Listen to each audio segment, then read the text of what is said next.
Bien, yo voy a cambiar un poco vamos a ver, mi ponencia, en el sentido de que la voy a hacer, vamos, de que estoy menos convencida de ella desde que de que la iba redactando, y entonces, por consiguiente, es lógico que, bueno, que incluso cambie el tono con el cual haré ciertas afirmaciones. Aquí llevamos muchos años discutiendo, por ejemplo, pues Javier Echeverría, creo que ya me acuerdo, recordaba antes la frase: música es la única facultad no afectada por el sueño. Bueno, la música, a lo mejor es perfecta. Luego la topología. Hay un asunto que planteo así general, sea o no filósofos es lo mismo. De Descartes se dicen muchas cosas. Se dicen que, bueno, es uno de los pensadores más maltratados por la ideología, no por quien ha leído a Descartes, sino por los lugares comunes, los tópicos que abundan sobre él. Y, por ejemplo, el hombre un maniático de la dualidad, la res cogitans y la res existentia, todo esto son gaitas. El que ha leído las meditaciones de Descartes es muchísimo más matizado que todo esto. Por ejemplo, si tú sueñas, en el sueño hay topología, según Descartes. Es decir, lo digo muy claramente, si aquí hay un peligro que viene por allí, yo estoy soñando despierto, me quiero escapar, me escapo por allí. Si el peligro era por allí. Y esto esté soñando despierto, todo el mundo en sueños le ha pasado. Es decir, hay topología. Una topología, además, una topología de la cual yo me voy a referir. Hay muchas cosas que ocurren en el sueño. Y desde luego, en principio, el sueño no es la res extensa. En principio, si haces una oposición radical, res extensa, que sería el mundo exterior, y res cogitans, entonces, esa topología del sueño, ¿en qué quedamos? ¿Dónde está? ¿Dónde está? La res extensa para aclararnos, sería lo que sería exterior a la mente, dijéramos, y al lenguaje, y a las cosas que decimos. Bueno, entonces hay muchas cosas que son, y una de las preguntas que nos hemos hecho aquí desde hace 20 años sin ninguna respuesta positiva, es efectivamente si la música pertenece de alguna manera a la res cogitans o a la res extensa, en qué la medida, en qué relación, etcétera, etcétera, etcétera. Bueno, ahí he dicho en términos cartesianos, hubiera podido decirlo de otra manera. Aquí hemos dicho muchas veces que hay un acuerdo. Y ya es un tal, pero bueno, lo recuerdo simplemente. Hay unanimidad entre filólogos, antropólogos, filósofos, músicos, compositores e intérpretes, que la música es un universal. Esto parece que no hay. Universal, claro, ahí está el punto. Universal antropológico. Es decir, si es un universal antropológico, universal, recuerdo la definición por los antropólogos de universal antropológico. Un universal antropológico es aquello sin lo cual no se concibe una sociedad humana. Eso es un universal antropológico. Obviamente el lenguaje es redundante. Eso no es sería absurdo decir que el lenguaje es un universal antropológico, porque el hombre es justamente el resultado de que la carne se hizo verbo, si quieren decirlo de alguna manera. Entonces, eso es. Pero en cambio la música, pues, se dice que es eso. Hay otras cosas que son universales antropológicos, no solo la música. Bueno, añado, si decimos que la música es un universal antropológico, estamos más o menos todos de acuerdo. Y además, si alguien no está de acuerdo, es muy fácil convencerle de lo contrario, al menos que se resista. La pregunta es exclusivamente antropológico? ¿Es un universal antropológico y solo antropológico? O sea, hay música, porque puede decir, de acuerdo, aquí no hay sociedad humana sin música, pero tampoco hay sociedad, no sé. Bárbara ha evocado el célebre libro de la música de los neandertales, hacía años. Hay una cosa, bueno, es que desgraciadamente el año que viene intentaremos regular mejor el tiempo para que haya debate, que este año no puede. Hay una cosa que ha pasado desde que se escribió ese libro, ha habido novedades sobre los neandertales, desde que el libro... Y una de las novedades es que hablaban. Parece ser que hablaban. Con lo cual, si hablaban, ya la diferencia entre ellos y nosotros es... bueno, hay varios. Pero bueno, claro, pues también los neandertales. Pero claro, hay quien no se conforma con eso, ¿no? Que dice, hay música, pues por ejemplo, hay otras sociedades animales más o menos evolucionadas, más o menos filogenéticamente próximas a nosotros, que también tienen sus músicas. Bueno, ahí es donde hay un problema, ¿no? En general, los que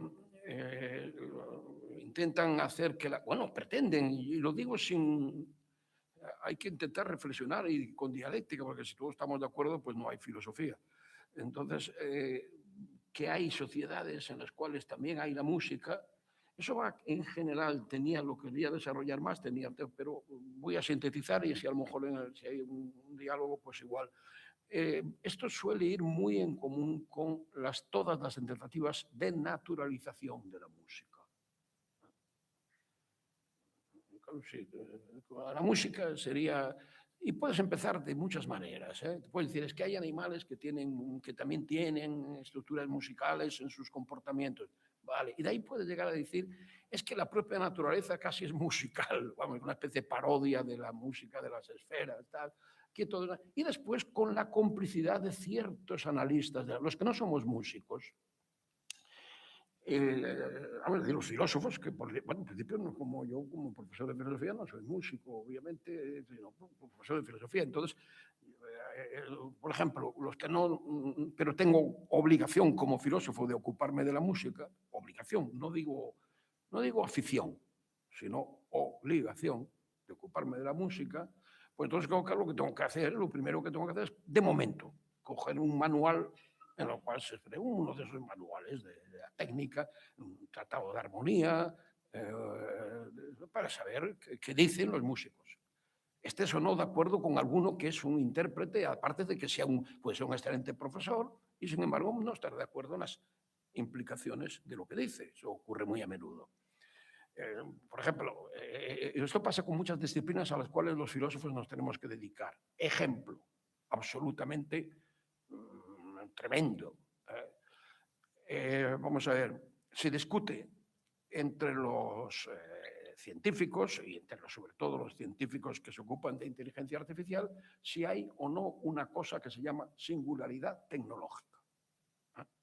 Se discute si la hay. Si la hubiera, los filósofos no tendríamos otra cosa que hacer más que dedicarnos a la singularidad tecnológica. Porque la cosa sería tan terrible, si la hubiera, que es que habría alguien que efectivamente tiene todas las modalidades de juicio que tenemos los humanos.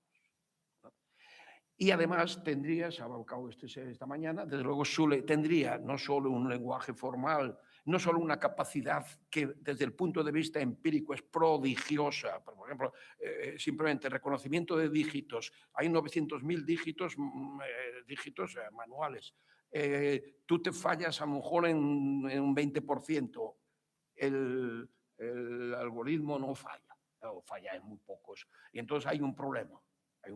Hay uno que te diría, podría ser von Neumann, que te diría, es que este ya es tan inteligente como... Hay otro que te diría John Searle, que dice no es tan inteligente como yo porque eso se puede hacer sin semántica. Lucha entre dos. Y hay un tercero que dice, a mí me importa un rábano que lo haga con semántica o que lo haga sin semántica.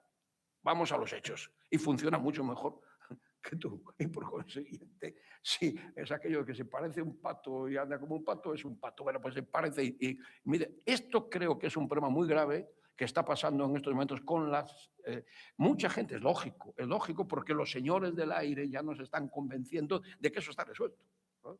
de que hay singularidad tecnológica. Los filósofos, si hubiera singularidad tecnológica, no tendríamos otro trabajo. Sería una cosa prodigiosa. En la historia del mundo habría habido la aparición de la vida, la aparición del lenguaje, o sea, dos cosas tan tremendas como eso, y después la aparición de un ente que no tiene vida, pero tiene lenguaje. Eso sería... Y ese ente, cuidado, si dice la J de Falla, dicen que no nos queremos porque no nos ven a hablar, como con ese ente podrías hablar, pues te podrías casar con él perfectamente, porque ya te verían hablar. Bien, como no está claro que haya singularidad tecnológica, no está claro hoy en día, es una discusión fascinante. Lo importante no es decir si la hay o no hay, ya, sino que podamos discutir. Bueno, por ejemplo, aquí hay una persona que es autoridad en ese tema, autoridad internacional en ese tema. Bueno, evidentemente yo he tenido la amabilidad de invitarme a su cátedra durante años y yo evidentemente para poder aclararme de algo, pues tuve que leer manuales de esto. Bien, con la música, ¿qué nos pasa para los que somos filósofos y leemos un manual de música? Que consciente o inconscientemente la idea de naturalización de la música está muy presente. Se explicite o no se explicite. Por ejemplo, si tú dices que la música evoluciona, dices así, además no solo está la naturalización de la música, y naturalización de la música con casi con criterios y metáforas evolutivas.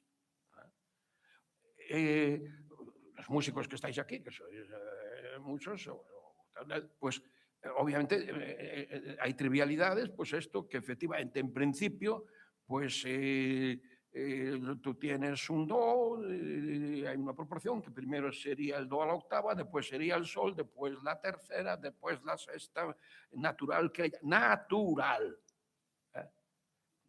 Aparte del asunto de la séptima natural, o sea, aparte que juega un papel de séptima de dominante, natural.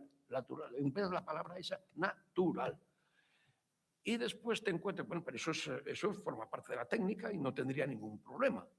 Ahora, si insistes en la naturalidad, acabas diciendo lo siguiente: la evolución de la música sigue un proceso natural. Y te dicen incluso clasificando por épocas, como si llega la época de la octava, después la época de la quinta, después la época de la tercera, después la época de la séptima natural, al final la época de la novena con Beethoven y después con Debussy, Ravel, ya darían un salto que ellos ya no están ya muy seguros de que sea tan natural, por una razón muy elemental, porque como saben, esta naturalidad en 4 octavas ya no coincide con los instrumentos que se usan. Pero bueno, eso es importantísimo. Porque claro, si la música es una... Bueno, claro, obviamente, lo que sí que es natural son los armónicos. Eso es obvio. Eso es obvio.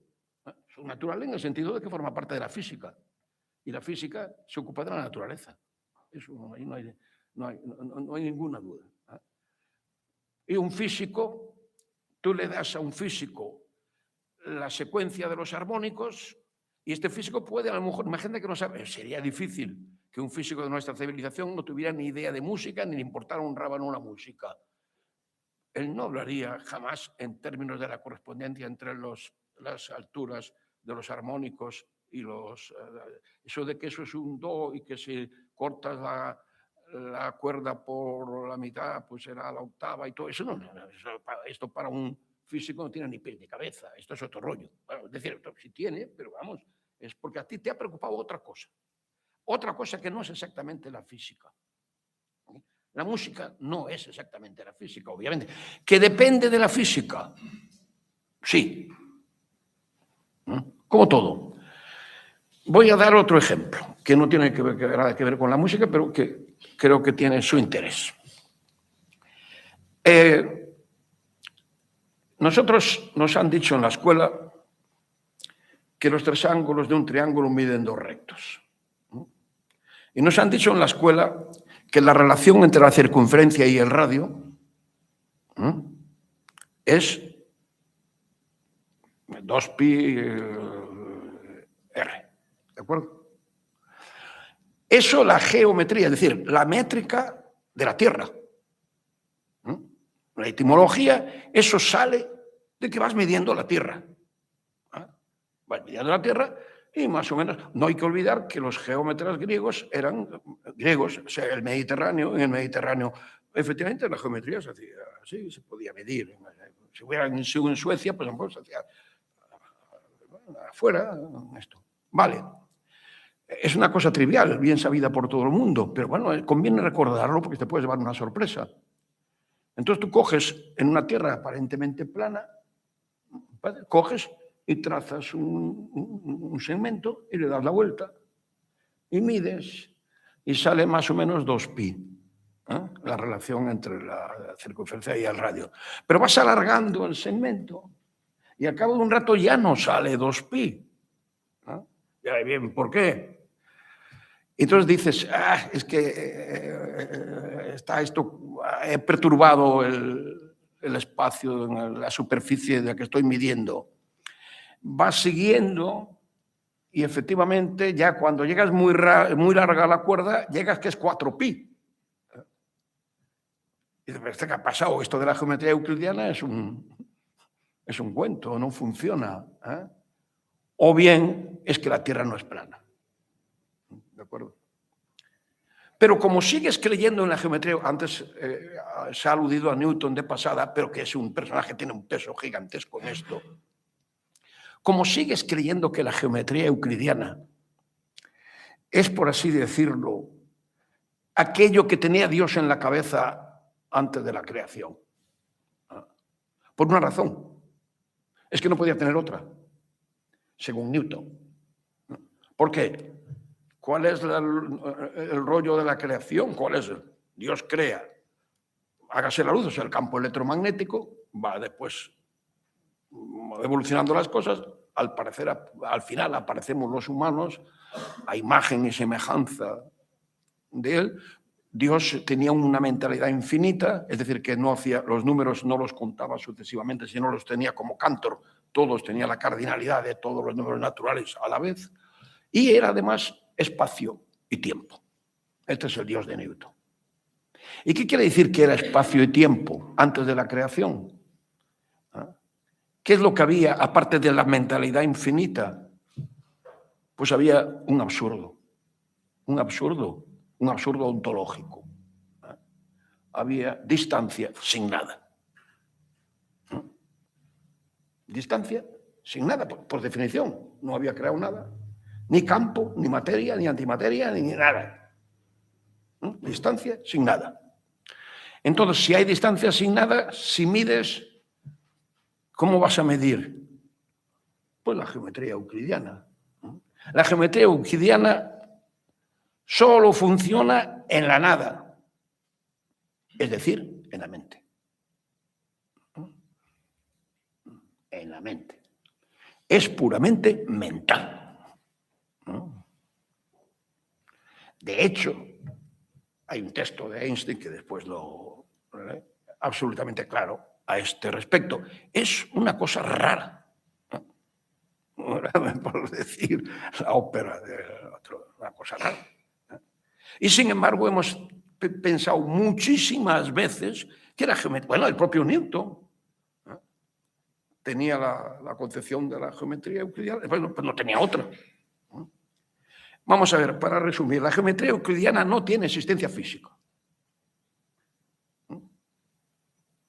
Y sin embargo tiene un peso enorme. Que no tenga existencia física no quiere decir que a pequeñas escalas no funcione en la física. Es geometría métrica de la Tierra mientras estamos a pequeñas distancias. En cuanto se alarga un poco la cosa, se perturba. O sea, la fisis perturba la geometría. La pureza de la geometría no se casa con la fisis más que a pequeñas distancias, queda perturbada rápidamente. Bien, obviamente vamos a ver, la escala de las notas, si la identificas sea a la sucesión de quintas, que al fin y al cabo es una cosa física, porque son ahí, si tú coges 2/3 de la cuerda, salen una frecuencia de 3 medios. Eso un físico. O sea, los armónicos, llega un momento que los armónicos ya no sirven para nada, a partir de 4 octavas. No sirven absolutamente para nada. Si además, bien, es muy, simplemente, si yo fuera músico, cosa que me gustaría, pero que, pues intentaría, de alguna manera, buscar modalidades de que la fisis no me perturbara mi construcción.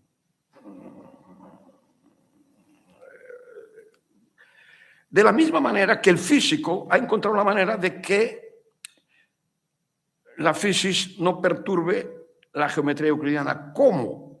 Pues simplemente diciendo que es la construcción más magnífica, la más grande, los elementos de Euclides del espíritu humano, pero que hay que pasar de ella.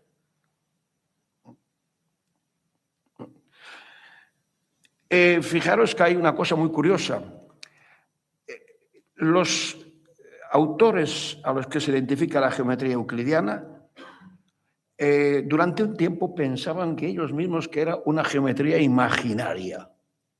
O sea, no creían en ella. O sea, no creían. Cuidado, hay casos muy graves de eso. En el origen de la física cuántica está en Max Planck en 1900, que Max Planck, bueno, resuelve un embrollo que tenían creando lo que se llama los cuanta, y él dice, igual que Belarmino le dice a Galileo que tenga cuidado, que para explicar los fenómenos eso basta, pero que realmente, si dice que realmente es así, entonces no. Él mismo dice que los cuanta no son objetivos. El mismo Max Planck. Entonces, si tú tienes que hace Einstein, bien, os leo el principio, no quiero usar mis notas porque me alargaría, pero sí que os leo el principio de una frase de Einstein absolutamente representativa respecto a lo que voy a decir. Los que os acabo de decir hace un momento que los de la geometría euclidiana creían que ellos lo que estaban haciendo era una cosa puramente mental. Perdón, no euclidiana, la geometría no euclidiana. Entonces dice Einstein, solo el genio de Riemann, hablando Einstein de las condiciones de posibilidad de la relatividad restringida. Riemann era un matemático que avanzó que esto de la geometría euclidiana era una geometría más. Y luego en física no la más útil, vino a decir Einstein. Entonces Einstein, para hablar de las condiciones de posibilidad de su pensamiento y de que hubiera podido desarrollar algo como la relatividad, cuidado, que no le da el premio Nobel, sino la física cuántica. Pues dice, solo el genio de Riemann, solitario e incomprendido, consiguió que ya a mediados del siglo XIX, a mediados del XIX, ahí en otros ámbitos está habiendo también transformaciones, se abriera la vía hacia una nueva concepción del espacio, en la cual éste se hallaba desprovisto de su rigidez. El vacío es totalmente rígido, claro, ahí no hay que perturbación va a haber, si no hay nada. Una concepción del espacio en la cual éste se hallaba desprovisto de su rigidez y en la cual su capacidad de participar realmente en los acontecimientos físicos sería reconocida como posible. Es decir, hay que pasar de la geometría euclidiana porque no tiene interés para el físico. Ahora bien, no tiene interés para el físico, ¿eso quiere decir que no tiene interés?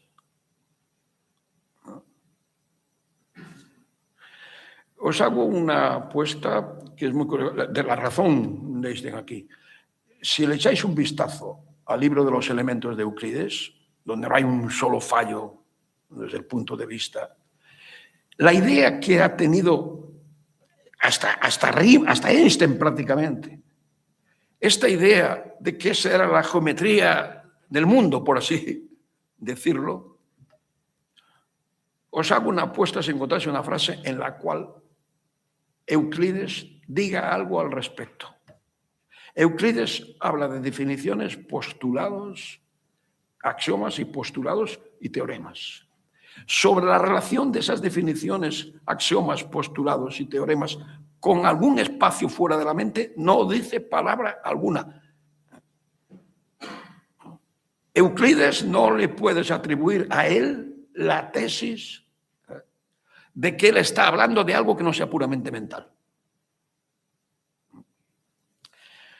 Bien, sintetizo esta idea, voy a cabo pronto, porque esta idea relativa a la geometría.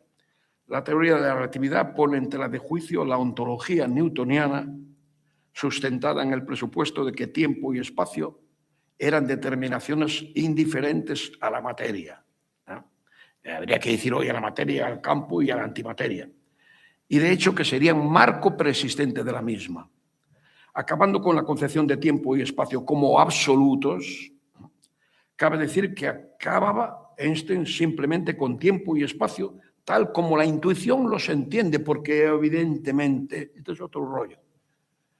Newton atribuye, hace que hubiera un tiempo y un espacio objetivos. Eso es lo que la teoría de la relatividad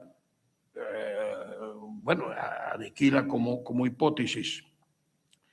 Pero esta revolución no hubiera podido darse sin la paciente y en ocasiones poco agradecida labor de los matemáticos que avanzaron de entrada la hipótesis de que geometrías que cuestionaban el postulado de Euclides pudieran ser consistentes, perfectamente consistentes, y hasta en algún caso que eventualmente pudieran tener alguna relación con la realidad física. De hecho, lo que se ha sido revelado es que no solo son consistentes, sino que tienen relación con la realidad física, mientras que la otra no la tiene. Bien. ¿A qué viene esto? Decía hace un momento que la geometría euclidiana no tenga realidad física no quiere decir que no sea importante, que no tenga una realidad antropológica. De hecho, el propio Einstein tiene unos textos de esos que son... se ocupa mucho de cosas que podríamos decir metafísicas, en el sentido que vienen después de la física. Y dice en un momento dado que la geometría euclidiana no nos la podemos quitar, que nosotros vivimos euclidianamente. Es decir, un animal que esté plegado a la naturaleza, un ente, lo que sea, que se acople si la naturaleza no es euclidiana. El que esté adaptado a la naturaleza no le da para nada el euclidianismo. El que esté, por así decirlo, plegado. Hasta el propio Einstein aceptaba que nosotros vivimos euclidianamente. Incluso hace una señal que para ver una línea recta, bueno, hace una cosa un poco de niño, de que cierras un ojo y para decir Es decir, Einstein mismo acepta que nuestra vida sí es euclidiana. ¿Qué estoy diciendo aquí? Que aunque Kant obviamente comete un error indiscutible cuando estima que el tiempo y el espacio tienen la realidad objetiva, que en caso de Kant es muy raro porque aunque están sometidos a lo que él llama el sujeto trascendental, que en eso es como un preliminar de algunas tesis de la mecánica cuántica, es decir, de que el sujeto está en el centro de la objetividad a la que contempla. Pero es digo esta cita de Einstein porque es muy posible que la geometría euclidiana, no teniendo realidad física, sea condición de posibilidad de la existencia lingüística. Hipótesis, sin dogmatismo. Pues bien, si así fuera,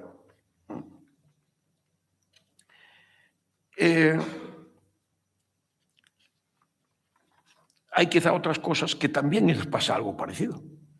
Aquí se ha debatido mucho y además no tengo condición de tomar partido. Yo he empezado por evocar esta frase. Ayer se debatió sobre matemática o objetividad física en relación a la música. Hay una auténtica dialéctica, ¿no? Pero es cierto que muchas de las cosas que conciernen a los humanos, la realidad física es la oportunidad, es la ocasión, ese punto de arranque. Y después, pues, quizá la geometría en Grecia empezó efectivamente con medidas en la Tierra, pero Euclides no habla para nada de eso. Pues os trae. Pues en música, tenía varios ejemplos, pero como delante de músicos aquí, pues creo que es una obviedades, cosas que suenan tan extrañas como, por ejemplo, sin ir más lejos,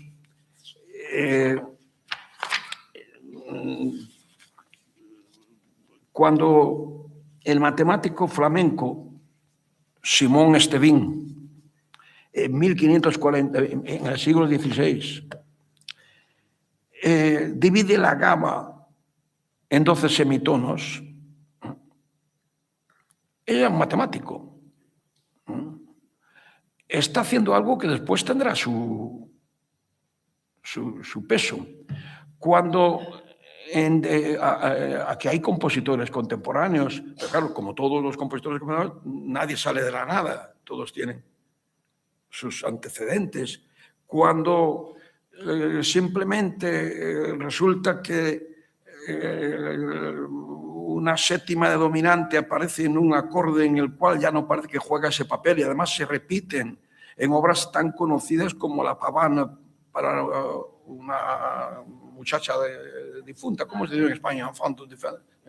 Y repite, que no juegan el papel de tonal que se le esperaba, cuando ya en obras tan conocidas como simplemente peleas.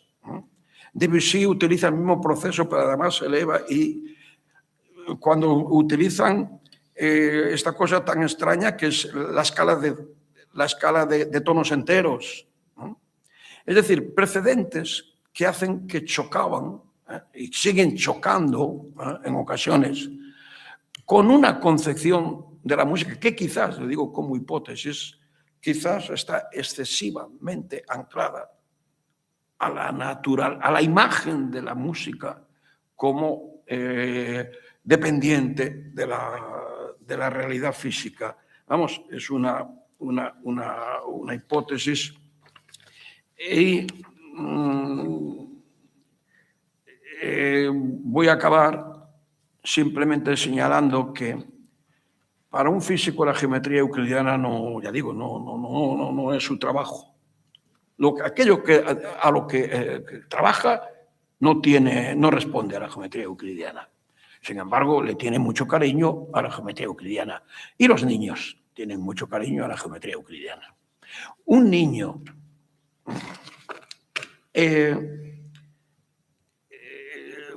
al cual tiene una mutilación en la enseñanza de la geometría euclidiana, eso le persigue toda la vida. Y la mala educación, la educación escolar que hace que se ha hecho de la matemática prácticamente un instrumento de segregación social y de mutilación.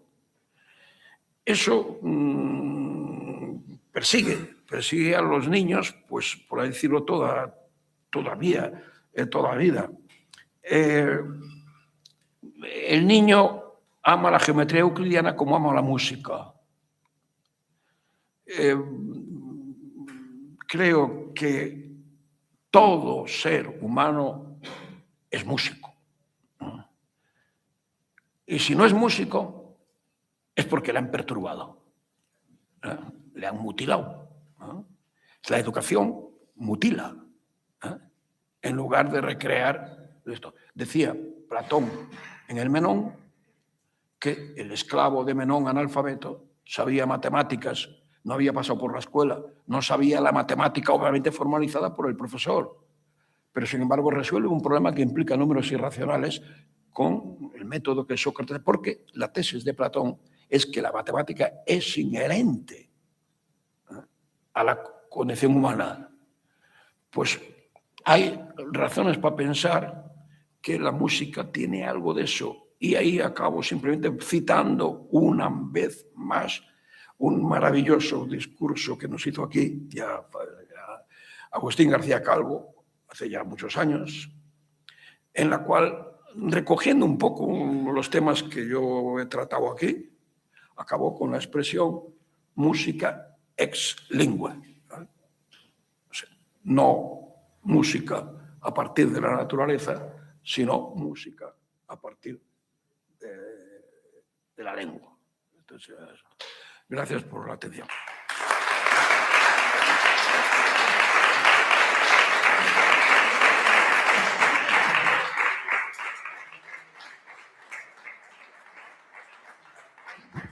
Hemos acabado casi. Pues muchísimas gracias, Víctor, por esta un magnífica charla, que además sentimos que la hayas tenido que acortar porque era apasionante. Te diré, ya que has citado lo último, que es la música ex lingua, que hay una obra hecha con Agustín García Calvo por José Luis Turina que se llama Música ex lingua. Pues no sabía. A lo mejor un año teníamos que invitarlo a que la explicara aquí. Sí, Mauricio.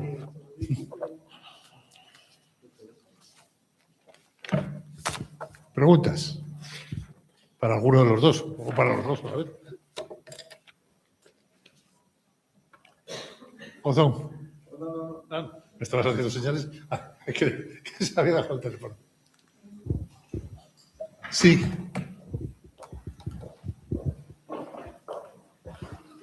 Me acerco por aquí porque he tenido una noticia.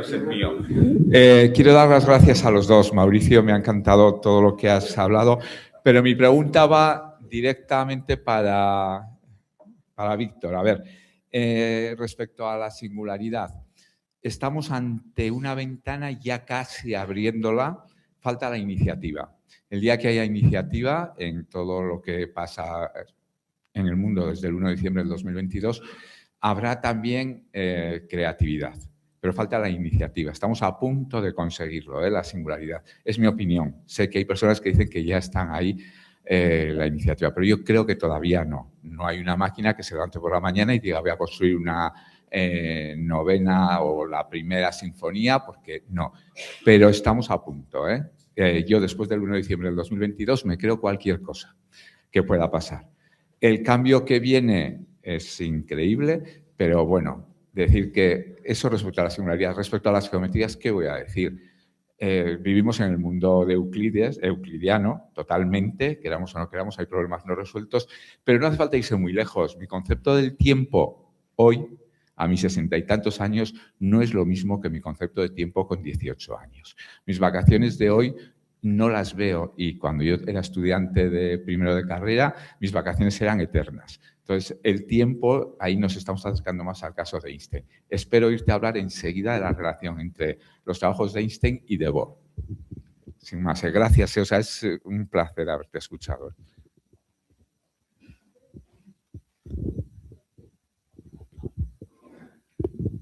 Sí, está el primero.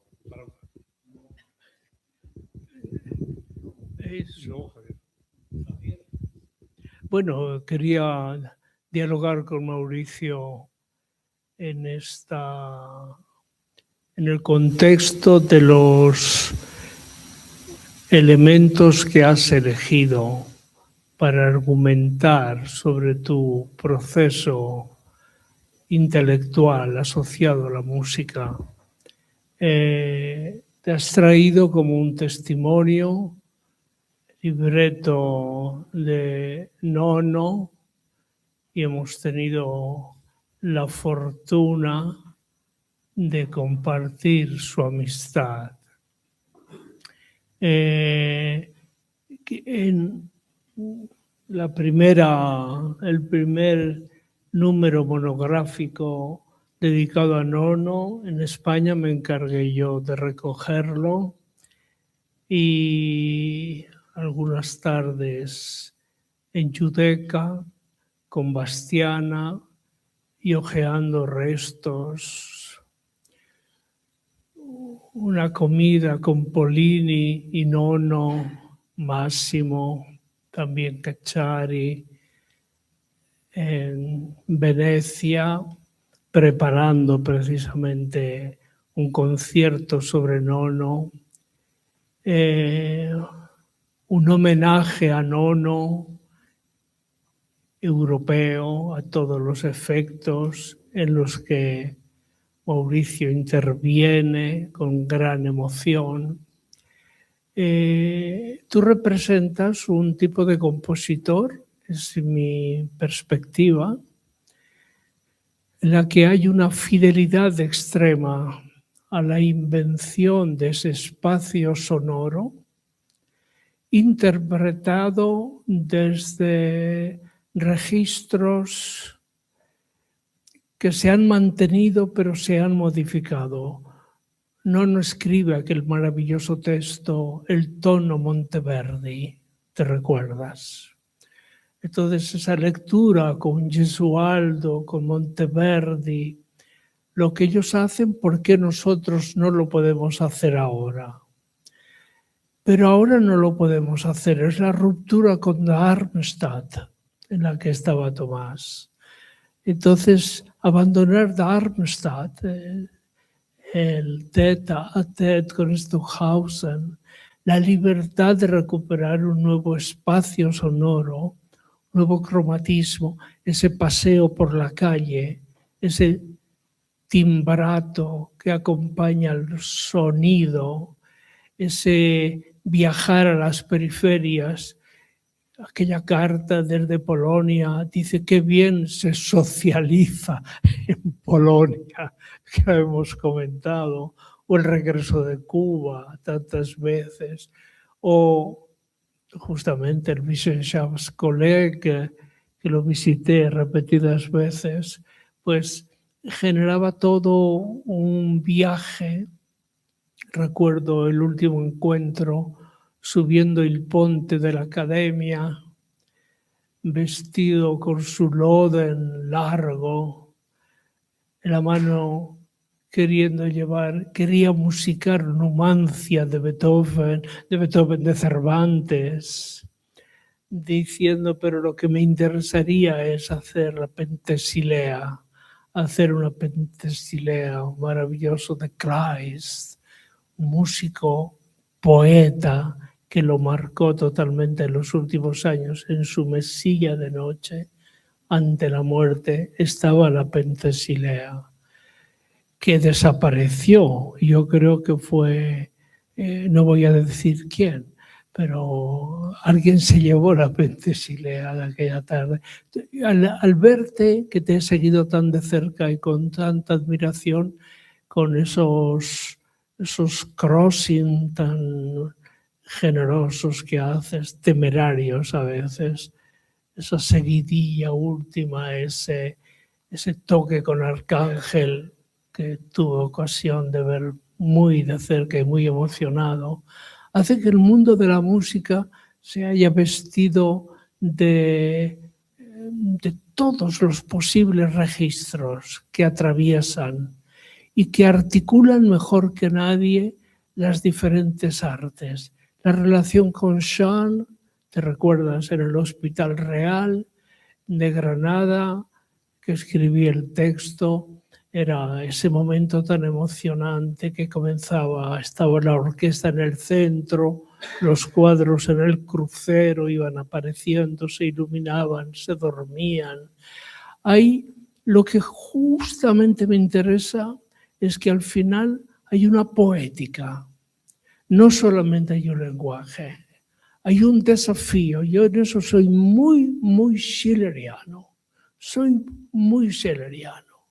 Digamos, es la potencia de inventar ese juego de los lenguajes. Va de soi que el lenguaje está allí. Pero ¿qué hacemos con el lenguaje? Y esta es una pregunta para el arte, y es una pregunta para la música, y es una pregunta para ti.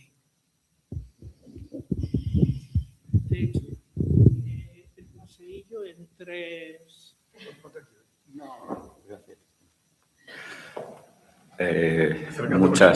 Muchas gracias, querido Francisco, querido Paco, por este recorrido de la memoria. Decir que, bueno, interrumpí en un punto mi exposición con los microintervalos. He traído un ejemplo de esta partitura que estaba precisamente, es la última obra escrita, porque la última obra no escrita es aquella para flauta que tiene Babar, que tiene a Bárbara como protagonista de un amor secreto en el Wissenschaftskolleg, y que Nuria Schoenberg, hija de Schoenberg y viuda de Nono, todavía viva y con una cabeza extraordinaria. Esta obra es muy importante porque Hay que caminar soñando. Todas las últimas obras de Luigi Nono mencionan ese espacio y los versos de Machado, ¿no? En esta obra, que la podemos hacer aquí alguna vez también, que es una obra para 2 violines, estaban los manuscritos, y precisamente esta obra es un facsímil del manuscrito que podéis ver, la escritura de Luigi Nono perfectamente, todas esas octavas agudas llenas de líneas adicionales que son muy difíciles de leer, y yo recuerdo que en el teléfono de los de antes, ¿no?, recibía las llamadas de Guidon Kremer, que llegaba al aeropuerto de Berlín y decía, ¿dónde está la partitura? Y Gigi decía, espera, que la estoy terminando. Y luego le llamaba para decirle, oye, esto no se puede leer, ¿no? Ponme un signo de octava y estas cosas. Bueno, hay una cosa que esta experiencia del espacio, y es esta obra, 2 violines, los 2 violinistas se van moviendo por el espacio, y además aquí en la introducción pues pone que libremente, pero la maravilla de esto es el soñando, ¿no? La imaginación, porque se ha citado también aquí el telescopio, ¿no? Y una de las conversaciones también es el canoscopio, que a diferencia de Galileo, Giordano Bruno, toda su imaginación, toda la cosmogonía, todo ese universo tan cercano al que conocen ahora los astrofísicos e incluso la neurociencia, viene a través de la imaginación y la memoria, no viene del cálculo, no viene de la observación experimental científica, ¿no? Entonces, eso es algo, ese era el camino que me indicaba Gigi, ¿no? Cuando me decía, vete de Viena, que es una ciudad de fascistas, lo que quería decir es que me invitaba a olvidar todo lo que había aprendido en Viena, a olvidar la dodecafonía, a olvidar el serialismo, a olvidar toda esa, digamos, tradición de Darmstadt y lanzarte libremente a la imaginación. Y ponía, por cierto, esa es mi relación con la memoria y con los cantadores en Andalucía, es eso, abísmate a eso, ¿no? Métete en la garganta, en la cabeza de los cantadores, ¿no? Entonces, bueno, yo creo que eso es muy importante porque los músicos y los intérpretes necesitamos un estudio diario y una técnica excepcional, como la de nuestra queridísima y admiradísima pianista Isabel. Es eso, ¿no? Esa es también mi recomendación para mis alumnos a través de la escucha. Y yo quería terminar citándote a ti con esa recomendación de verano que brevemente nos hiciste ayer, que es Lotte in Weimar, en español Carlota en Weimar, que es una de las novelas más importantes de Thomas Mann, escrita en 1939.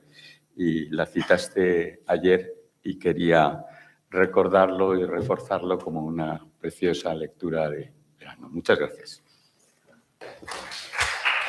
Bien. Sí, mi pregunta es para Mauricio también. Vamos a ver, me ha interesado enormemente toda la conferencia, por supuesto, bueno, y la joya esta que nos has traído es extraordinaria, o sea, la partitura de Luigi Nono. Bien, pero mi pregunta muy concreta es sobre cuando has hablado de la topología de la memoria, y ahora has vuelto a insistir ahora mismo, ¿no? O sea, yo estoy muy de acuerdo contigo en que la música es muchas cosas, pero uno es un arte de la memoria, arte de la memoria en el sentido de Giordano Bruno y de, vamos, el libro de Yeats para mí es memorable, ¿no? O sea, memorable, valga la redundancia, ¿no? Sobre las artes de la memoria. Bien, entonces la música es un arte de la memoria. Y mi pregunta, yo primero voy a hacer Salieri, Salieri, la película sobre Mozart, ¿no? Y Salieri, en un momento dado, Mozart está apremiado como compositor, ¿no? Porque él le tiene que entregar la obra, creo que es el propio Requiem, o sea, no recuerdo, o sea, o si era una ópera, y dice, el Requiem yo creo que era, y dice, ¿ya lo tienes? Y sí, lo tengo aquí, en la cabeza, Y tú has dicho que a ti te sucede exactamente igual, ¿no? O sea, entonces mi pregunta es que desarrolles un poquito más. Entonces tú tienes efectivamente tu composición en la cabeza. A otros autores nos sucede parecido, o sea, es decir, yo procedo, en mi último libro tenía clarísimo lo que iba a escribir, tenía el título, etcétera, y precisamente por eso me salió seguido, rápido y acelerado. Pero, entonces, por lo tanto, pasas, claro, a otras artes de la memoria, que es la escritura, ¿no? O sea, es la escritura es un gran arte de la memoria, ¿no? La escritura musical, ¿no? Como esta joya. Entonces, ¿qué ocurre? Mi pregunta es en concreto, cuando tú, aunque tienes la obra compuesta en tu cabeza, la tienes que expresar, escribir, y por lo tanto pasar a la mediación escrita. Luego, ¿podrás hacer pruebas sonoras o no? A ti te preguntaría lo mismo, Tomás, pero eso ya para otro día. Entonces, pero en realidad en la escritura ya estás haciendo, digamos, el desarrollo de tu obra, el primer desarrollo de tu obra conforme empiezas a escribir, ¿no? Entonces, mi pregunta es, conforme vas escribiendo, ¿te pueden salir modificaciones relativamente estructurales de tu propia obra? O sea, es decir, que no es un proceso automático, ni muchísimo menos. La escritura altera y modifica también la obra y hay una interacción, diríamos, entre la composición que tú ya tienes de tu obra y la escritura de tu obra, ¿no? Entonces, si pudieras desarrollar eso, ¿cómo haces música? O sea, a mí me interesa cómo haces música. Bueno, creo importante citar la referencia que haces de Frances Emilia Yates. La profesora Yates escribe un libro fundamental que es El arte de la memoria, en el que explica cómo el arte de la memoria es una técnica, ¿no? Esto es lo primero, no es, digamos, esos sueños o esas cosas intuitivas requieren también de una técnica y de un método que tiene su origen, como cita al principio del libro, en la topología del espacio, los llamados palacios de la memoria también. Entonces, cita el bien conocido banquete donde Castor y Pollux, y bueno, se cae la casa, se mueren y reconocen los cadáveres porque se acuerdan de dónde estaba cada uno. Entonces, el arte de la memoria está basado precisamente en la construcción de un espacio mental que la memoria puede recorrer de izquierda a derecha, de arriba a abajo. O sea, yo puedo ir sentado en un avión o en el autobús o en el metro, digamos, y estoy componiendo, estoy así sentado y estoy componiendo según ese método, ¿no? Quiero recordar brevemente que ese trabajo durísimo me llevó a estar sin dormir, a estar en el hospital, tuve un infarto dirigiendo un concierto. Bueno, exageré todo el proceso y acabé fatal. O sea, acabé en el hospital, inyectado para dormir 3 días porque llevaba mucho tiempo sin dormir. O sea que el esfuerzo no es es un entrenamiento también, el oído es un entrenamiento, todo tiene un proceso de entrenamiento que, como cualquier deportista, si se exagera, pues sufre una lesión muscular, exactamente, ¿no? Como el piano, o como le pasaba a Schumann, ¿no? Cualquier instrucción de ese tipo es exagerada. Entonces es un proceso y efectivamente durante todos estos últimos años ese camino que he ido recorriendo se ha ido afianzando también y por otra parte ha ido cambiando. O O sea, yo ahora mismo no compongo como componía hace 5 o 10 años o cuando conocía a Nono. Las ideas de Nono tardé mucho tiempo en entenderlo. O sea, yo no entendía nada. Yo estaba sentado al lado de Nono, Nono en silencio, estaba así, yo estaba en silencio y de repente toma un objeto, tenía una partitura mía encima que ni la miraba y de repente hace así. Esto es, ¿no? Esa volcadura de los espacios que decíamos de Rilke, ¿no? O sea, cómo convierte el pensamiento o la escritura en un espacio sonoro, ¿no? Para adentro, ¿no? Eso es, brevemente, no me enrollo más. Eso es. Bueno, realmente creo que hay dos cosas que se complementan. Una, que si no eres capaz de concebir mentalmente la obra antes de hacerla, no la vas a hacer nunca. Pero también que si lo que haces es hacer lo que has concebido mentalmente y la obra no te lleva por otro lado, estás perdido también.